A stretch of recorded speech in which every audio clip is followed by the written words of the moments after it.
मेरा नाम है मोहित और आपका स्वागत है हमारे YouTube चैनल हिस्ट्री चैंपियन में। तो जैसा कि आप जानते हो, आपका जो बीए फिफ्थ सेमेस्टर का जो पेपर होने वाला है आधुनिक काव्य का, कौन सा पेपर होगा? जो आधुनिक काव्य का जो आपके सामने पेपर होने वाला है, उससे संबंधित जो वेरी शॉर्ट टाइप क्वेश्चन है, कौन से वेरी शॉर्ट टाइप क्वेश्चन है, अति लघुतरात्मक प्रश्न है, वो सारे के सारे आपको करवाने वाला हूँ।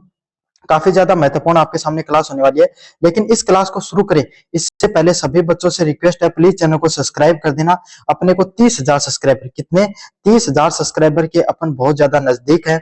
सभी बच्चों से रिक्वेस्ट है, खुद भी चैनल सब्सक्राइब करो और अपने दोस्तों को भी बताया करो भाई चैनल सब्सक्राइब करने के लिए। आपका फायदा यह है कि मैं कोई भी नई वीडियो डालूंगा उसका अपडेट आपको मिल जाएगा। साथ के साथ कोने में जो व्यू प्रोडक्ट वाला ऑप्शन है, कौन सा ऑप्शन है? व्यू प्रोडक्ट वाला ऑप्शन है। इस पे क्लिक करके अगर फ्लिपकार्ट और मित्रा से कोई प्रोडक्ट खरीदोगे, सबसे ज्यादा डिस्काउंट आपको देखने को मिलेगा। साथ साथ डिस्क्रिप्शन में टेलीग्राम का लिंक दे रखा है। किसका? टेलीग्राम का लिंक दे रखा है। वहां पर जाकर ये पीडीएफ है वो फ्री में प्राप्त कर सकते। अगर फ्री में पीडीएफ प्राप्त करनी है तो आपको कुछ नहीं करना, डिस्क्रिप्शन में दिए गए टेलीग्राम के लिंक पर क्लिक करना है। उसके बाद में ऊपर की तरफ हिस्ट्री चैंपियन लिखा होगा, यहाँ पर क्लिक करना है। यहाँ पर क्लिक करने के बाद में फाइल वाले सेक्शन पे आ जाना। इस फाइल वाले सेक्शन पे आने के बाद में कोने में सर्च वाला ऑप्शन है और सर्च करना हिंदी लिटरेचर। जैसे ही सर्च करोगे हिंदी लिटरेचर, तो Hindi literature BA third semester के नाम से पीडीएफ देखने को मिलेगी। इस पे क्लिक कर देना। समझ में आ गया? इस पे क्लिक करोगे तो बाकायदा आपको सॉरी फिफ्थ सेमेस्टर का आपका तो Hindi literature BA fifth semester के नाम से पीडीएफ पड़ी हुई है। फिफ्थ सेमेस्टर की पीडीएफ है भाई, इस पे क्लिक कर देना और सारा का सारा कंटेंट आप अच्छे से पढ़ लेना। आप चलिए यूनिट नंबर फर्स्ट, जिसमें हरिओद, मिथिलेश सेनगुप्त और जयशंकर प्रसाद से संबंधित प्रश्न होते हैं। पहला प्रश्न है अयोध्या सिंह उपाध्याय हरिओद व प्रिय प्रवास से संबंधित जो प्रश्न है उसके बारे में अपन पढ़ते हैं। प्रिय प्रवास किस कवि की रचना है? तो प्रिय प्रवास अयोध्या सिंह उपाध्याय हरिओद की प्रसिद्ध खंड काव्य रचना है। मतलब जो प्रिय प्रवास है वो आपके सामने अयोध्या सिंह उपाध्याय की आपकी क्या है? प्रसिद्ध एक खंड काव्य है। तो सबसे इंपॉर्टेंट होता है कवि का नाम जरूर से पूछा जाता है, तो इस बार भी प्रश्न देखने को मिलेगा, इसमें कोई शक नहीं है। अगर प्रिय प्रवास का मुख्य विषय क्या है, तो प्रिय प्रवास लिखी गई उसका मुख्य विषय क्या है? राधा और कृष्ण के विरह और प्रेम की भावनाएं इसका प्रमुख विषय है। क्या है? जो राधा और कृष्ण है, कौन? भगवान श्री राधा और जो कृष्ण है उनके बीच में जब वो अलग होते हैं तो उसकी भावना और उन दोनों के बीच में प्रेम कितना देखने को मिलता था, उसकी जो भावना है वो उसमें प्रमुख विषय है। क्या है?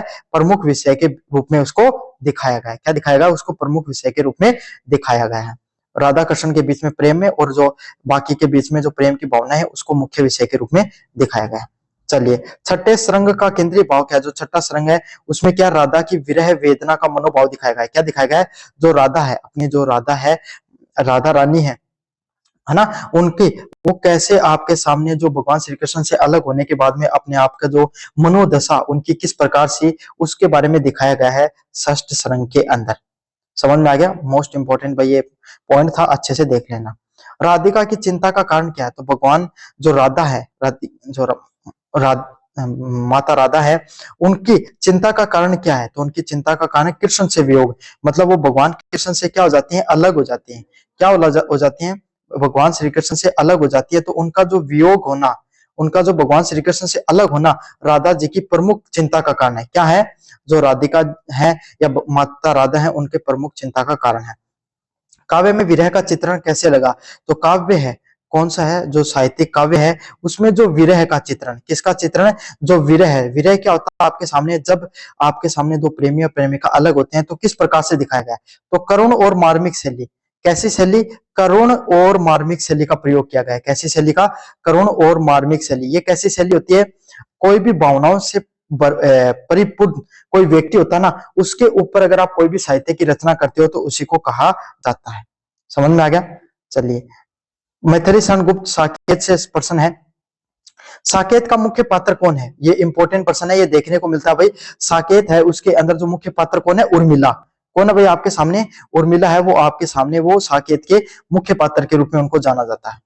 अगला है वेदने तू भी भली बनी का आशय क्या है? वेदना का जीवन का साथी रूप में स्वीकार करना। क्या है? वेदना तू भी भली बनी का आशय ये होता है कि वेदना को जीवन का साथी के रूप में, कि जीवन में वेदना क्या आती है, मुश्किलें जो जीवन में देखने को मिल रही हैं उसको जीवन में क्या कर लिया? स्वीकार कर लिया है, उसको अपना साथी मान लिया। क्या मान लिया है? उसको अपना साथी मान लिया है कि वेदना ही जीवन में, दुख दर्द के साथ जीवन जीना सीख लिया है। रे मन आज परीक्षा तेरी पर किसका संकट है? किसका संकेत है? रे मन आज परीक्षा तेरी में किस चीज को संकेत दिया गया है आपके सामने? आत्म संयम और त्याग की परीक्षा का परिचय दिया गया है। किसके बारे में? जीवन में जो सभी जो लोग होते हैं उनको जीवन को कैसे जीना चाहिए? आत्म संयम के साथ कैसे जीना चाहिए? सभी लोगों को संयमपूर्ण जीवन जीना चाहिए। और जो लोगों के जीवन में जो त्याग होता है, सब कुछ त्याग कर आपके सामने जीवन जीने की भावना होती है, उसके ऊपर आपके सामने बताया गया है। समझ में आ गया? त्यागपूर्ण जीवन जीना और आपके सामने सम्मानपूर्ण जीवन जीने की बात की गई है। मुझे फूल मत मारो में भावना क्या है? विरह और कोमल संवेदना। मतलब मुझे फूल मत मारो, इसमें क्या कहा गया है कि जब जो आपके सामने जो विरह है, जब दो व्यक्ति अलग होते हैं तो उसकी भावना आपके सामने इसमें देखने को मिलती है। किसमें?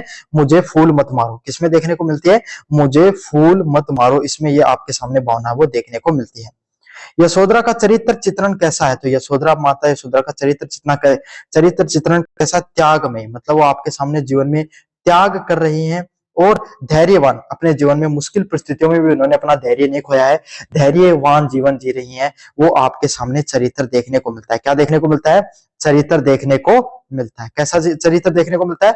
धैर्यवान और आपके सामने त्यागमय चरित्र देखने को मिलता है। अगले वाला प्रश्न है जयशंकर प्रसाद। प्रसाद की काव्य शैली की विशेषताएं कैसी हैं? प्रतीकात्मक और भाव प्रधान प्रधान मतलब प्रतीकों के रूप में दिखाया है। उन्होंने किस रूप में दिखाया? जयशंकर प्रसाद ने अपनी साहित्य की रचना कैसे की है? प्रतीकात्मक, मतलब प्रतीकों के रूप में उनका साहित्य देखने को मिलता है और भावनाओं से परिपूर्ण भी है। भावनाएं भी देखने को मिलती हैं उसके ऊपर। समझ में आ गया? मतलब अलग अलग प्रतीकों के माध्यम से, कोई जानवर हो गए उनको मानवीकरण करके दिखाया गया, इस प्रकार की भावनाएं देखने को मिलती हैं। छायावाद के प्रमुख कवि कौन है? तो जयशंकर प्रसाद छायावाद के प्रमुख स्तंभ है। कौन है? जो जयशंकर प्रसाद है वो हिंदी साहित्य का जो छायावाद का युग होता है उसके प्रमुख व्यक्तित्व में से एक है। क्या है? उनमें से प्रमुख व्यक्तित्व में से एक है। जयशंकर प्रसाद की भाषा शैली कैसी है? तो जयशंकर प्रसाद की भाषा शैली कैसी है? संस्कृत निष्ठ और गंभीर। किस प्रकार की बातें करते हैं? उन्होंने अपने साहित्य में संस्कृत की बात की गई है और गंभीर जो उनकी भावना है वो निकलकर आती है। प्रसाद की काव्य दृष्टि कैसी है? आशीर्वाद और सौंदर्य बोध। मतलब वो आपके सामने क्या करते हैं? आशीर्वाद और सौंदर्य बोध, मतलब दूसरे लोगों को आशीर्वाद मिलता है, आशीर्वाद देने का काम करते हैं और सौंदर्यता की भावना देखने को मिलती है। आदर्शवाद, सॉरी आशीर्वाद बोल दिया, आदर्शवाद मतलब नैतिकता की बात होती है जिसके अंदर ज्यादातर। प्रसाद की रचनाओं का मुख्य भाव क्या है? मानवीय संवेदनाएं और आध्यात्मिकता। मतलब जो जयशंकर प्रसाद हैं उनके साहित्य में मानवीय संवेदना, लोगों की जो भावनाएं हैं वो प्रमुख रूप से देखने को मिलती हैं और अध्यात्म की भी बात आती है। किसकी बात आती है? अध्यात्म की भी बात आती है। लोगों की भावनाएं भी देखने को मिलती है और अध्यात्म की भी भावना देखने को मिलती है। चलिए यूनिट नंबर 2 की बात करें, जहां पर प्रसाद निराला व दिनकर के द्वारा साहित्य की रचना की गई। पहला प्रश्न है कामयनी, जयशंकर प्रसाद के द्वारा कामयनी लिखी गई, उसमें क्या है? कामयानी का आधार क्या है? तो कामयानी के द्वारा कामयानी साहित्य लिखा गया, उसका आधार क्या है? मनु और सरदा की कथा। किसकी कथा? मनु और जो सरदा है उनकी आपके सामने कथा देखने को मिलती है। दो व्यक्ति हैं मनु और कथा सरदा, उन लोगों की जो जीवन में कैसी भावना थी उसके बारे में साहित्य दिखाया गया है। अगला है हिमगिरी के अतुंग शिखर में कौन सा भाव है? तो हिमगिरी के अतुंग शिखर में आपके सामने करुणा, लोगों की भावनाएं और वेदना, संवेदना की बात की गई। लोगों की भावनाएं और संवेदनाओं की यहाँ पर बात देखने को मिलती है। अगले वाला पॉइंट है कामयानी का स्वरूप। जो कामयानी है उसका स्वरूप कैसा है? दार्शनिक महाकाव्य। मतलब दार्शनिक महाकाव्य कौन सा होता है? दार्शनिक महाकाव्य वो महाकाव्य होता है जिसमें आपके सामने जो लोग हैं, कौन है? आपके सामने जो लोग होते हैं वो आपके सामने क्या करते हैं भाई? साहित्य की जहां पर बात देखने को मिलती है, भावनाओं की जहां पर बात देखने को मिलती है, वो आपके सामने साहित्य देखने को मिलता है। चलिए निराला, जूही की कली का भाव क्या है? जूही की कली का क्या भाव है? कोमल प्रेम और सौंदर्य। किसकी बात होती है? कोमल प्रेम, लोगों के बीच में जो प्रेम होता है, जो कोमल प्रेम की जो भावना होती है उसके बारे में आपके सामने जूही की कली में देखने को मिलती है। कैसी भावना देखने को मिलती है? लोगों के बीच में जो कोमल सशक्त प्रेम देखने को मिलता है, वही आपके सामने जूही की कली में आपके सामने भावना देखने को मिल रही है। भिक्षुक का विषय क्या है? भिक्षुक का विषय क्या है? एक साहित्य लिखा गया भिक्षुक, उसका विषय क्या है? गरीबी और समाज में विषमता। मतलब जो लोगों के बीच में जो गरीबी देखने को मिलती है, क्या देखने को मिलती है? गरीबी देखने को मिलती है और समाज में जो अमीर और गरीब लोगों के बीच में जो फर्क देखने को मिलता है, वही भिक्षुक काव्य की मुख्य भावना है। चलिए जागो फिर एक बार में संदेश क्या है? राष्ट्र जागरण। लोग हैं उनको आपके सामने ये बताया गया, उन सब लोगों को मोटिवेट किया जा रहा है कि तुम्हें जागना है और अपने देश के लिए काम करना है। समझ में आ गया? राष्ट्र जागरण की बात की गई है। अगले वाला पॉइंट है स्नेह निर्जर भय गया। क्या होता है स्नेह निर्जर भय गया? मतलब इसमें जीवन की निराशा, लोगों के जीवन में जो आपके सामने निराशा की भावना देखने को मिलती है वो किसमें दिखाई गई है? स्नेह निर्जर भय गया उसमें दिखाई देती है कि लोगों के जीवन में किस प्रकार से गरीबी है उसने जड़ तक अपनी जीवन बना दिया, लोग परेशान हो रखे हैं, इस प्रकार से इसमें पॉइंट दिखाया गया है। निराला की भाषा शैली कैसी है? मुक्त छंद और नवीन प्रयोग, मतलब मुक्त छंदों का प्रयोग, एकदम जिसमें उन वो छंदों से बंद नहीं गए थे, है ना, जैसे मन में वैसे छंदों का प्रयोग किया। और आज के समय का जो नवीन साहित्य होता है, कैसे साहित्य होता है? नवीन साहित्य, उसका प्रयोग उनके द्वारा किया गया है। चलिए दिनकर की काव्य विशेषता क्या है? तो जो आपके सामने जो दिनकर है वो ओज और राष्ट्रवाद की भावना से संबंधित काव्य को लिखते हैं। ओज मतलब आपको एकदम पढ़ के आप क्या एकदम उत्साहित हो जाओ, और राष्ट्र है क्या है? जो देश है उसकी भावना उसमें देखने को मिलती है। दिनकर का प्रमुख विषय क्या है? वीरता और सामाजिक चेतना, मतलब सभी लोगों को जीवन में सभी लोगों को आपके सामने क्या है? देश जागृत होने की बात करते हैं, अपने देश से प्रेम करने की बात करते हैं, वीरता साहस की बात करते हैं, और सभी लोगों को सामाजिक रूप से एक होने की सामाजिक चेतना की बात की जाती है। अगले वाला पॉइंट है दिनकर की शैली कैसी है? प्रखर और प्रभावशाली। जो लोग हैं उनको कैसे है? उन पर प्रभाव डालने का काम करते हैं। जब आप उनको पढ़ते हो जीवन में तो ऐसा महसूस होता है आपको, जब आप पढ़ते हो तो आपको ऐसा महसूस होता है कि बहुत ही प्रभावशाली भाषा का प्रयोग किया, आप भी उत्साहित हो जाते हो पढ़कर। अगले वाला पॉइंट है दिनकर की रचना में ऊर्जा कहां से आती है? संघर्ष और स्वाभिमान, मतलब उन्होंने जो भी साहित्य लिखा उसमें लोगों के जीवन के संघर्ष के बारे में लिखा। इसके बारे में लोगों के जीवन में जितना भी संघर्ष देखने को मिलता है उस संघर्ष और जो स्वाभिमान होता है लोगों का, उसके बारे में उन्होंने साहित्य की रचना की। क्या क्या? जो साहित्य है उसमें जो लोगों के जीवन में जो संघर्ष होता है और जो स्वाभिमान की भावना होती है उसके ऊपर उन्होंने साहित्य की रचना की। चलिए अगले वाले प्रश्न की बात करें। दिनकर का राष्ट्रीय दृष्टिकोण क्या है? जागरण और आत्मसम्मान, मतलब जो दिनकर ने अपने देश के प्रति कैसा साहित्य लिखा कि लोग जागृत हों और उनके अंदर जो आत्मसम्मान की भावना है, कैसी भावना है? लोगों के अंदर जो अपने देश के प्रति, अपने प्रति जो सम्मान की भावना है वो जागृत हो। चलिए दिनकर का साहित्यिक स्थान कहाँ है? उनको एक राष्ट्रीय कवि के रूप में जाना जाता है। किस रूप में जाना जाता है? एक राष्ट्रीय कवि में उनकी पहचान है, पूरे देश के कवि के रूप में उनको जाना जाता है।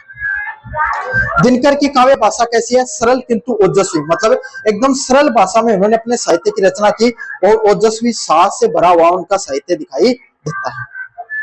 चलिए यूनिट नंबर 3 की बात करें जिसमें रश्मि रथी व दिनकर का साहित्य है। रश्मि रथी का नायक कौन है? रश्मि रथी जो साहित्य लिखा गया उनके नायक कौन है? कर्ण।